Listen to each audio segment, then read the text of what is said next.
The new expansion of Guild Wars 2 Secrets of the Obscure brought some combat reworks through the Rune and Relic systems. Before, you had a set of 6 runes that gave stats and effects, and you had to make decisions whether to go for runes that gave you a synergistic effect for your build, or runes that gave most of the stats for your role, and make a trade-off with what did the best for both. Now runes have been split so that you choose your stats with the rune, and you choose an effect with your relic, so now you don't need to make those trade-offs, and it's much more clear which options you want. However, most of these options are hidden away in wikis, UI, or lengthy menus, and unless you want to sit down for hours theory crafting, you probably won't know which rune or relic you want. Also, most of the runes themselves have been changed, making them give the same stats, so there aren't any obviously overpowered choices. So the purpose of this video is to identify the best runes and relics in general for most playstyles, so that you can easily decide which rune is best for you and then get back to playing the game. If you're just looking for what your build runs, then the video will have timestamps organizing between runes and relics, and then inside those sections which build roles such as power, condition, support, or survival. So let's start with the runes. There are still some things that you'd consider effects on runes, like 33% days duration on Mesmer runes or incoming condition duration on ore runes, but that's still technically a stat increase. For power builds that want to do strike damage or burst damage, Scholar runes are still the best for its raw power and ferocity stats when you don't need any extra crit chance. Power is the foundation of any crit build, so this will almost always be your go-to, except when your crit chance is low and you don't have many ways to increase it. In PvP builds that lack fury, or in PvE DPS builds that can't easily reach 100% crit chance, you'll want to go for a precision rune. Infiltration runes are the best balance of stats, with a total of 10.7% added crit chance and a good amount of power. Or if you need a little bit more precision, you can take Ranger runes, which give 14.2% critical chance and some crit damage, or Thief runes, which are a bit more niche with the same amount of crit chance as the Ranger runes, but then some condition damage. However, it's still probably better to take Infiltration runes and then use Assassin's Pieces instead of Berserker if you want to get extra crit chance, because it ends up in more power rather than more ferocity. For condition builds, you want to decide what your priority is. If you do mostly burning condition damage, then Balthazar runes are a good choice to increase your burning duration by 50%. But remember that all conditions reach a cap of 100% and can't be extended any further in duration. So if you get burning duration from other sources that raise you above 100%, you may be wasting stats. The same goes for builds with any other condition priority or a hole in your build that needs to be filled. Perplexity runes give 50% confusion duration, Thorns gives 50% poison duration, Crate gives 50% bleeding duration, and Tormenting gives 50% torment duration. But not all condition builds use just one condition, and it's usually best that they don't. In these cases, you would want multiple conditions increased in duration, even if one of them is being used more, because increasing 3 conditions by 25% is more effective than increasing 1 condition by 50%, if they're getting similar usage. So the runes that give the most global condition duration are Tempest, with 25% condition duration, and then a little bit of expertise through all stats, which equates to about 27.4% condition duration. But if you don't need any condition duration, or you want your conditions to deal more damage before they're cleansed, then go for full condition damage stats. Berserker runes give the most raw condition damage, and also a bit of power to supplement the condition burst. Oftentimes, you need both condition damage and duration, and the best mix of both is Trapper runes, which still gives a ton of condition damage, but also 15% more condition duration. So this is probably the best rune for purely condition builds. As a healer, your main stats are boon duration and healing power. If you only want to give boons, then leadership runes give the most with 27.4% boon duration.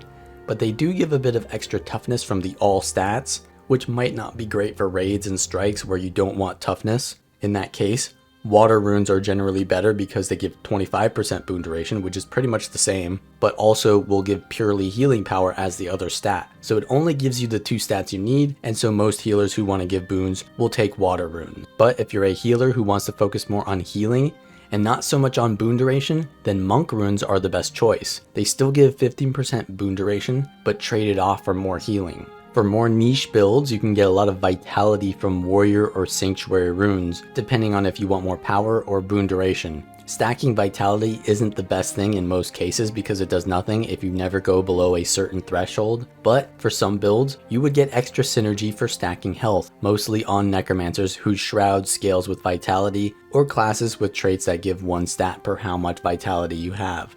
While there are no more runes that give 10% more maximum health, meaning you won't have as much health as before, you will have more vitality as a pure stat, which scales better with those traits since they convert vitality and not effective health.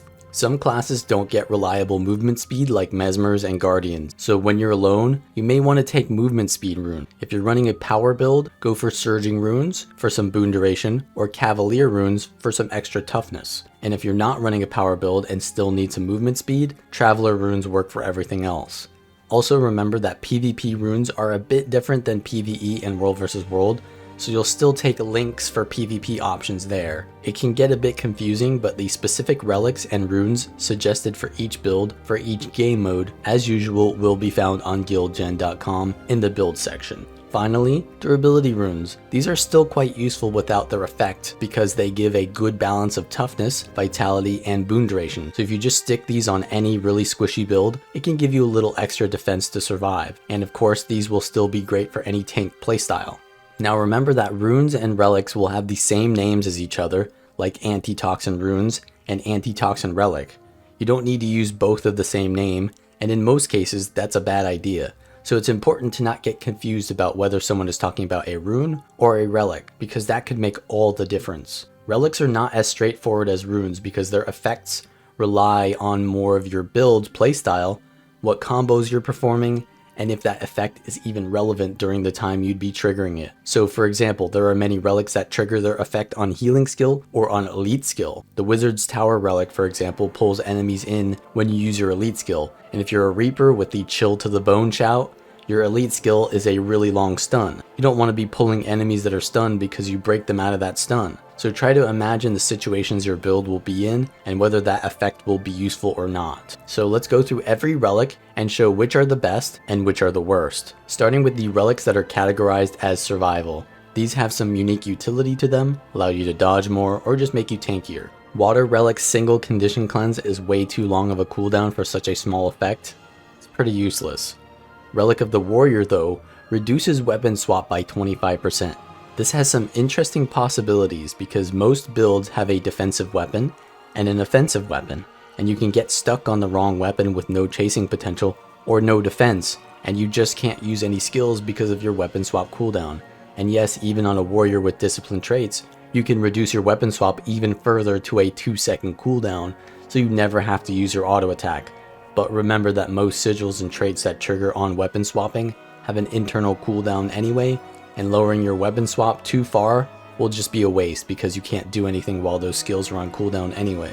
However, a more likely usage of this relic is on Bladesworn warrior builds, which often do not use discipline traits, and they get stuck on the gun saber with no ammo. Use the warrior relic and it can make Bladesworn feel a bit more fluid, or on revenants and thieves which have either low or no cooldowns on their weapon skills, you can swap between your weapons much more freely and use the skills that are appropriate to the situation without the cost of that long cooldown to get back into that first weapon set. Warrior Relic does not work with class mechanics like Elementalist attunements or Necro Shroud swapping. It may not be the most viable option, but Warrior Relic is definitely one of the more fun and playstyle enabling options. Relic of Speed is nice for classes with not many movement skills, but reliable swiftness access like Necromancer or even Elementalist. Because movement is so important in this game, there are too many ways that increased movement speed can help you, and that's why it's a staple on Reaper or Weaver builds, but anything that uses ports or leaps like Mesmer and Thief won't get much value from it. Relic of Resistance gives 5 seconds of resistance to you on elite skill. Like all classes, Vindicators and Mirage cannot dodge while immobilized, but this hurts them much more, so it's a very easy way to die if you can't cleanse and immobilize. But if you instant cast Jaunt on a Mirage, or use the Urn of St. Victor on the Alliance stance, you'll ignore the immobilize and be able to dodge again. However, I think this is still kind of niche. Relic of Evasion gives vigor when you evade an attack, Once again, Mirages and Vindicators might use this because they need that extra vigor to keep dodging, but it's more likely that a Mirage uses this and that a Vindicator uses the Relic of the Adventurer, which gives an extra dodge on healing skill. Since Revenants have 2 healing skills, they'll usually trigger this extra dodge as often as possible, which is on a 20-second internal cooldown. Relic of the Defender heals for 5% of your health every time you block, but heals for less each time you block within 5 seconds of the last, down to 1%. This is actually quite good for builds that have many active defenses from blocks, but not a lot of self-sustained healing, such as a Shield Mesmer or Condition Guardian, or even a Bladesworn, which gets plenty of Aegis too. Relic of the Chronomancer gives quickness on well use. Most classes that use wells don't really get much from having quickness at the same time, but a Power Spectre Thief can do its burst after using their wells to port to the target. Relic of the Centaur gives stability on heal. You kinda want stability before you use your heal skill, not after, so don't use this. Relic of the Cavalier gives some boons when using your mount's engage skill. I could see this being used for map completion because you kill mobs almost instantly, and then can mount up and repeat, and you can mount mid-combat using the new masteries, but otherwise this isn't great unless you're killing things within seconds. Now for the support relics, which scale well in larger fights because they give effects to your allies or improve boons or healing.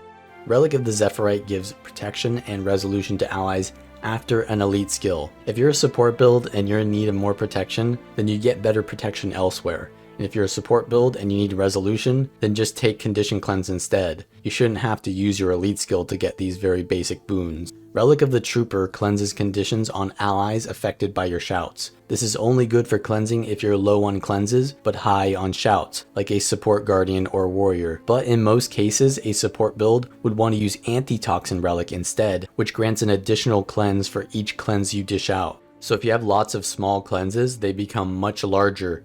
Even with an internal cooldown of 5 when cleansing allies, it still has insane cleansing capabilities, even if you only want to use it for yourself. So this is definitely the best relic for countering conditions, and even against power builds, removing Immobilize, Weakness, Blind, or even Vulnerability can be useful. So definitely one of the better relics. Relic of the Pack gives super speed to allies nearby when using an elite skill. Only thing I can see this being used with is a Herald that when they use the Facet of Chaos, which already gives super speed to allies when used, so it would give a lot more super speed in that moment. But one thing you have to be careful of when theory crafting is just because you have some of one thing, it does not necessarily synergize with your build to add more of that thing. Synergy is about multiplying, not adding, and having too much of one thing might also be wasteful because you don't need it anymore after a certain point. So I don't think this will be used that much.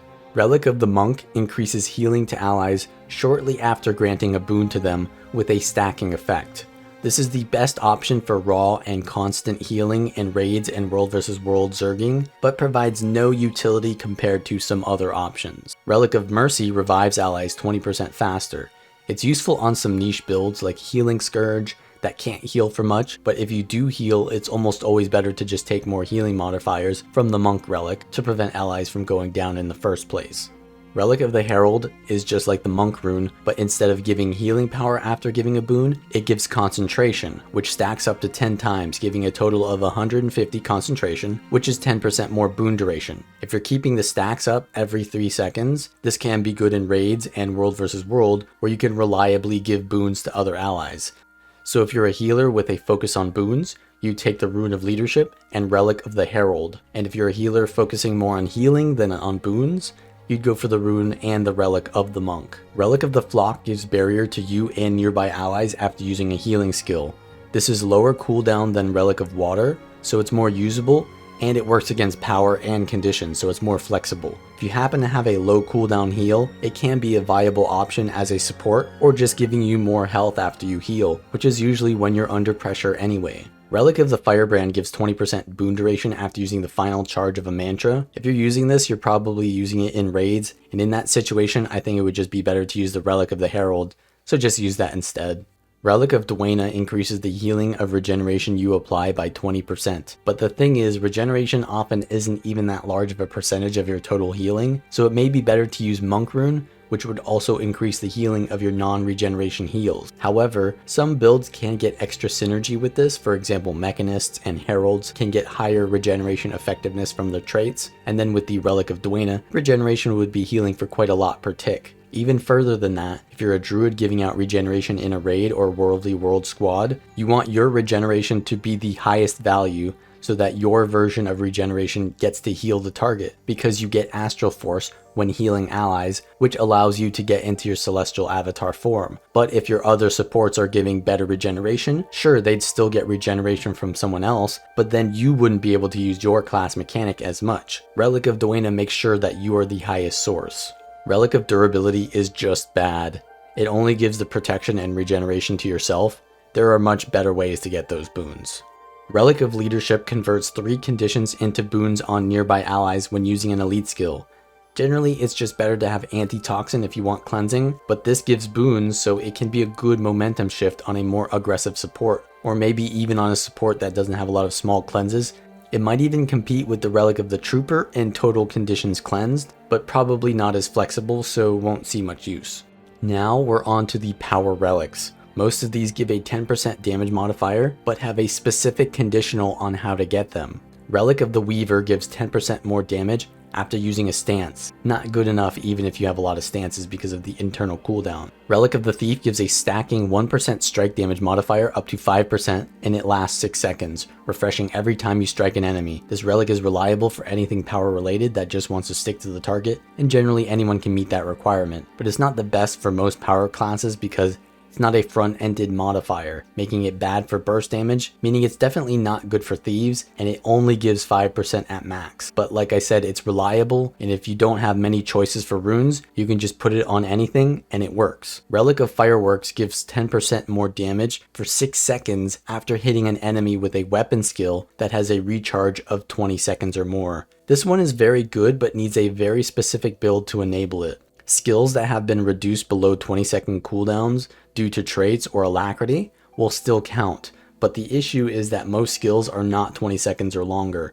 and it needs to hit, so if you miss your attack, you don't get the buff at all. But it's still good for skills that have pulsing damage effects, so they have multiple chances to hit with them. And while this doesn't trigger on utility skills, forms do count as your weapon, so Necromancer Shroud skills can trigger Firework. So this is good for Reapers and even Elementalists who have tons of weapon skills that they rotate between and lots of pulsing damaging AoEs, meaning they have much more chance to trigger this, and the duration refreshes, making it easy to upkeep on Elementalists. Relic of the Dragon Hunter puts a mark on enemies hit by any trap of yours, and increases your strike damage and condition duration against them by 10% for 5 seconds. This could be good in PvE for Condition Ranger builds or Power Dragon Hunters who have pulsing damaging traps that can keep this buff up for a while. Relic of the Deadeye gives 10% strike damage for 8 seconds after using a cantrip. Cantrips are usually defensive, so I don't see a build using enough of these to be worth slotting them for damage modifiers.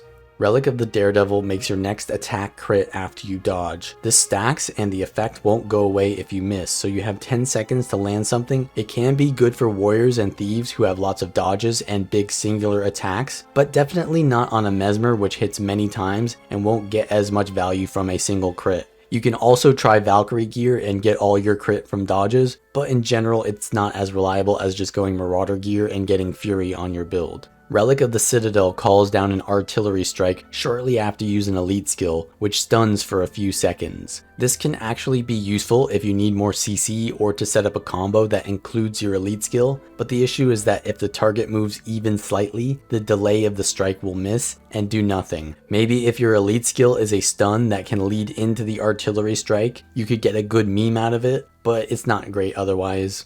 Relic of the Brawler is a 10% damage modifier for 4 seconds with an 8-second internal cooldown that triggers when you give yourself protection or resolution. I can only really see this being used on a Guardian who will very often give themselves these boons, and the timing is also very perfect for Virtue's Willbenders because when using the F1 you gain resolution before your rushing fist even lands, meaning that attack would also get the damage boost. Also, if you take the trait that gives protection and resolution when you port, it means you pretty much always have that damage modifier when doing your burst. Now for condition relics which apply more of or improve your overtime condition effects. Relic of the Sunless, after using an elite skill, places a poison cloud underneath a target nearby that pulses poison and crippled enemies in that cloud. This seems to have a short range and it doesn't always appear under your selected target, which makes it really only good for like a PvP duelist that wants to pressure enemies that are contesting their node, or in PvE where a boss just stands still in your cloud. The poison damage is kind of underwhelming though, but if you're in a situation where an enemy was being revived, you could pop your elite for some big impact while the poison was preventing them from being revived. But this is really only for clutch situations, and it isn't going to happen often for it to be better than something that will just do more damage to get your enemies down in the first place. Relic of the Scourge gives a stacking condition duration buff for 6 seconds, up to 10 stacks for 15% more condition duration, but you need to apply barrier to another ally for it to trigger, not to yourself. So this is really only good in raids for a condition Scourge or a Spectre, or maybe even a condition Weaver, and even then it's a bit slow unless you can precast the stacks and then upkeep them the entire fight. Relic of the Reaper chills on shouts. It's kind of terrifying, but not very useful. Relic of the Nightmare fears and poisons enemies adjacent to you on a short delay after using an elite skill. Elite skills are too rare for this to be too impactful, and Relic of the Crate is the same thing but with more damaging conditions. Besides maybe an Entangle combo on a Ranger, it's not impactful enough to take up my Relic slot. Relic of the Necromancer makes fears slow the inflicted targets by 50%. Sounds nice for core Necromancer or Harbinger builds that don't slow enemies like Scourges and Reapers do. But because fear is such a short duration, and they're disabled anyway, there's probably better relics than this. Relic of the Mirage gives nearby enemies torment when you successfully evade an attack. Needing to successfully evade, not just dodge, makes it not reliable enough for the role that it's suggesting, but for say a Mirage that uses a lot of conditions, it could definitely work.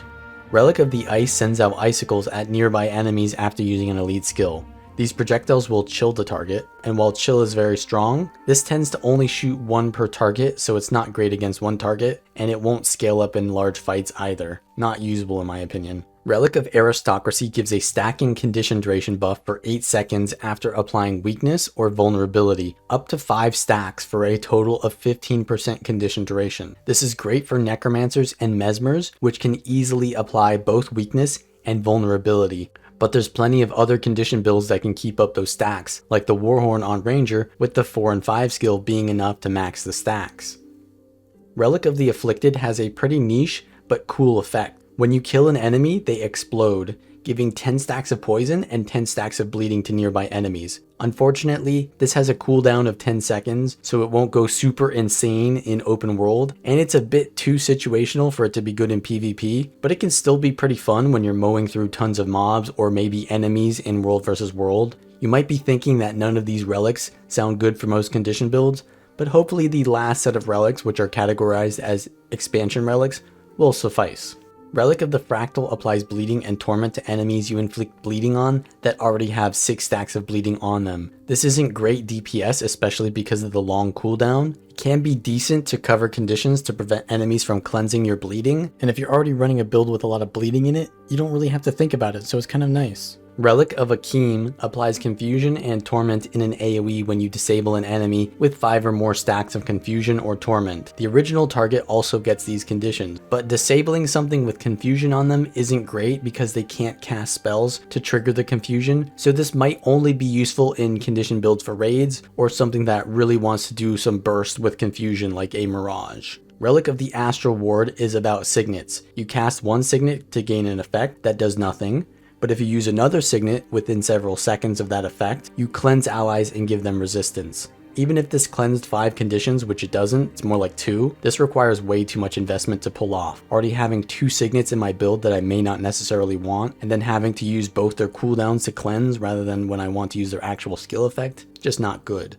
Relic of Ceres on elite skill creates a rotating eye beam that converts a boon into a condition for each pulse. This not only looks cool, but it has a wide range, and if used in the middle of a big fight, it can remove a lot of boons. Maybe it won't see much use in PvP, but definitely I can see it being used in world versus world on utility builds like the Boon Rip Chronomancer. Relic of Dagda on elite skill fires a beam at your target, which does some damage and then blind, weakness, and vulnerability. For an on elite skill, this is not impactful at all. Relic of Isgarin places a target on enemies who you evade their attacks for 6 seconds, and there's no cooldown on this. Targets who are marked by this take 10% more strike damage and condition duration from you. This is super good for a tanky frontliner build or a duelist like a warrior or vindicator who wants to constantly be in the action, dodging attacks, and then doing damage. Relic of Leer triggers when you heal an ally. They need to be below full HP for you to actually heal them. And you can shield 4 allies for 5 seconds, meaning the rest of your party, redirecting half of all strike damage they take to you.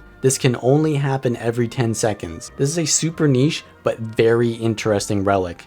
It suggests a tank warrior who protects its allies rather than heals them, and suffering through all the damage they would transfer by using Endure Pain and Defy Pain. This would definitely be good in World vs. World. You could play a frontline build that doesn't heal except for one skill, like a traded shout heal to trigger the effect, and then use that one heal when your team engages on the enemy, pop your invulnerabilities, and go in. Relic of Mabon builds up your might over time and then gives a buff that improves your might. Then you lose your might. The inability to control when you get the buff for your burst damage and then losing your might afterwards makes this not usable at all. Relic of Patha marks a nearby enemy when you shadow step or use a deception skill. This applies torment to them and makes your next attack against that target deal more strike damage. This isn't great for a power burst playstyle because the delay between the shadow step and the mark is a bit long and you want to burst as soon as you shadow step, but in a more sustained fight where you're doing constant shadow stepping, it can still be very good for a thief playstyle and especially very good for a conditioned daredevil or specter that is using ports non-stop with a sword or a scepter.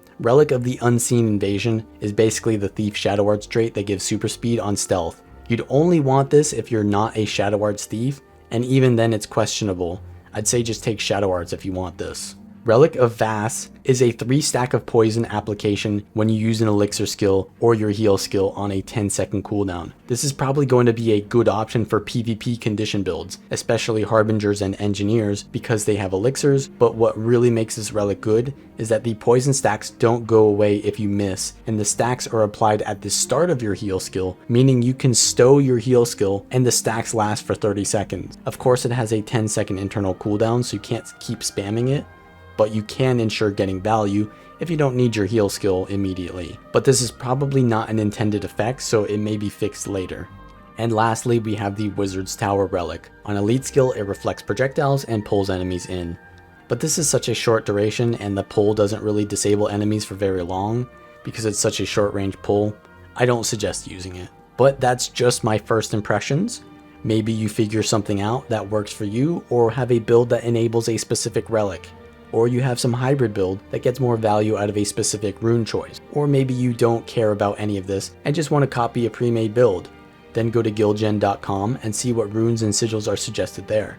If this video helped, then like the video, subscribe for more, and offer any suggestions in the comments if you have some cool ideas for the new relics. And I'll see you next time.